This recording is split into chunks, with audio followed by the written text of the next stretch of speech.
जनक जी परम ज्ञानी महान राजा और तपस्वी राजा थे। तभी तो उनके यहाँ त्रिलोक्य की लक्ष्मी पुत्री के रूप में जन्म ली, अवतार ले। एक बार उनके मन में ऐसी इच्छा आई कि उनको ज्ञान प्राप्त करना है, कहीं से भी हो, और वो अपने राज्य में डंका बजवा दिए या फिर घोषणा करवा दिए कि जो भी उनको परम ज्ञान की शिक्षा देगा उसको उसके मुंह मांगी रकम देंगे, मतलब धन देंगे। लेकिन अगर जो कोई ज्ञान उनको न दे सकेगा उसको वो बंदी बना देंगे। और ऐसे वो अपने नगर में घोषणा करवा दिए। ऋषि अष्टावक्र के पिता भी धन के लोभ में गए, शास्त्रार्थ में वो हार गए और उनको बंदी बना दिया गया। अष्टावक्र को जब ये बात पता चली कि उनके पिता को बंदी बना लिया गया है, और वो भी राजा जनक की सभा में, तो उनको बहुत बुरा लगा और वो राजा जनक की सभा में पहुंच गए। ऋषि कुमार जैसे ही पहुंचे उनको देख के सभी लोग हंसने लगे। जितने लोग वहां पे थे सभी सभासद, यहाँ तक कि राजा जनक भी हंसने लगे, क्योंकि ऋषि अष्टावक्र का शरीर आज 8 तरीके से टेढ़ा मेढ़ा था और जिसको देख के सभी लोग हंसने लगे। और इतने तेजी से हंसने लगे, मतलब ठहाके लगा के हंसने लगे। ये सब देख करके अष्टावक्र सभासदों से पूछे, आप लोग क्यों हंस रहे हैं, कारण क्या है? राजा जनक जी ने कहा कि आपके टेढ़े मेढ़े शरीर को देख के हंसी आ गई। तो ऋषि कुमार ने कहा, आप लोगों आंतरिक शरीर के ऊपर हंसी आई है या फिर ये जो ढांचा है हाड़ मांस का, इस पे हंसी आई है? किस चीज पे हंसी आई है? कौन सा शरीर आपको अच्छा लगता है?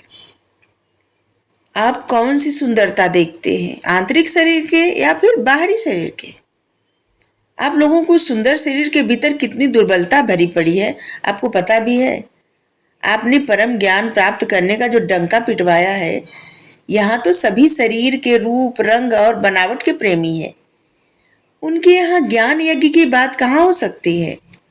इस राज्यसभा में कोई ज्ञानी नहीं है, सभी चर्मकार हैं जो नश्वर चमड़े के शरीर को ही सत्य मानते हैं और उसके अच्छे होने पर प्रसन्नता प्रकट करते हैं, और कुछ भी सही न लगे तो हंसी उड़ाते हैं। नश्वर शरीर को जो सत्य मानते हैं उनको कौन सा ज्ञान प्राप्त है?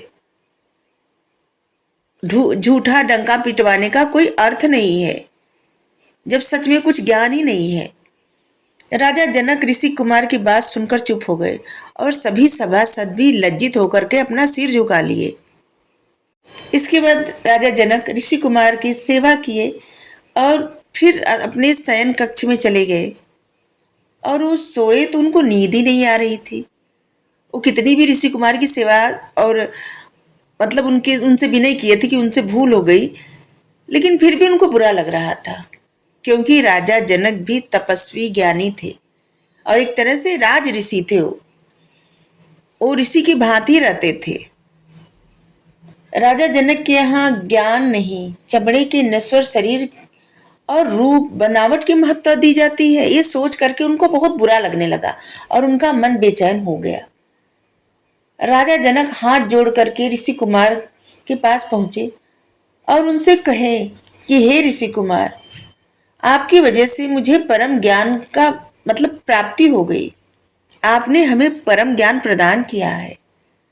आपकी वजह से जो उपदेश मैं जानना चाहता था वो मुझे मिल गया है। हे ऋषि कुमार, मुझे पूर्ण विश्वास हो गया है आप मुझे परम ज्ञान प्रदान कर सकते हैं। जो लोग और भय से जो लोभ और भय से मुक्त है, सच्ची बात को पूर्ण निर्भीकता के साथ कहते हैं या फिर कह सकता है, वही उपदेश का अधिकारी है। मेरा चित्त उद्विग्न हो रहा है।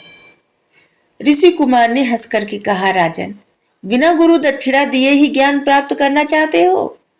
जिस परम ज्ञान की प्राप्ति जंगलों की खाक हजारों वर्षों तक छानने पर होती है, उसे प्राप्त करने के लिए हे राजन, आप मुझे क्या प्रदान कर सकते हैं?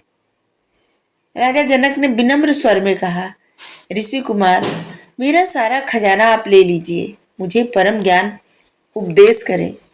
ऋषि कुमार ने कहा हंस करके कि राजन, राज्य कोष आपका है। कोष तो प्रजा के हित के लिए है और वो सब तो प्रजा का है। वह तो प्रजा के हित में ही खर्च किया जाना चाहिए।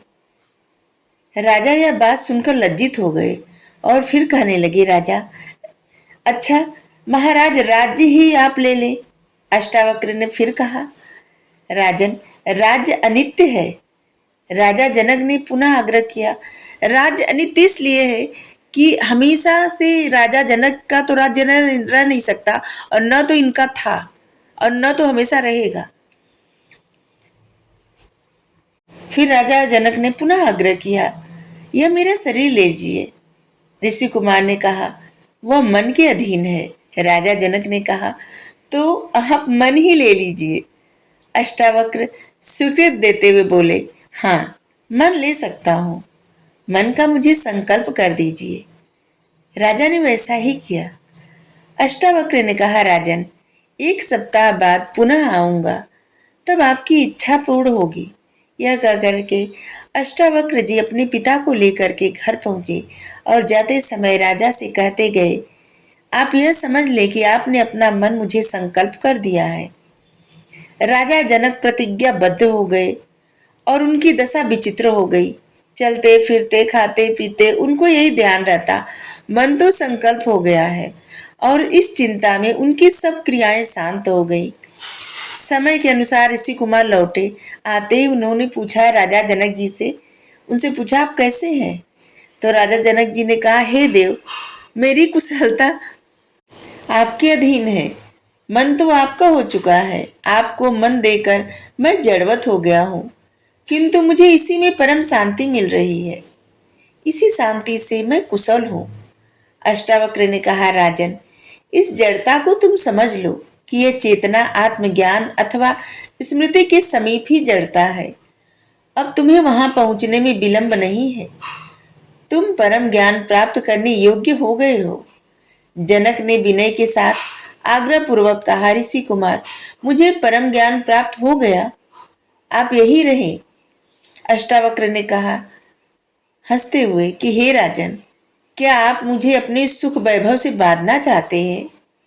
राजा जनक ने उस जीवन मुक्त परम ज्ञानी ऋषि कुमार के शिष्य बन गए और सभी दैहिक आसक्तियों को त्याग करके विदेह कहलाए। Thank you. राधे राधे।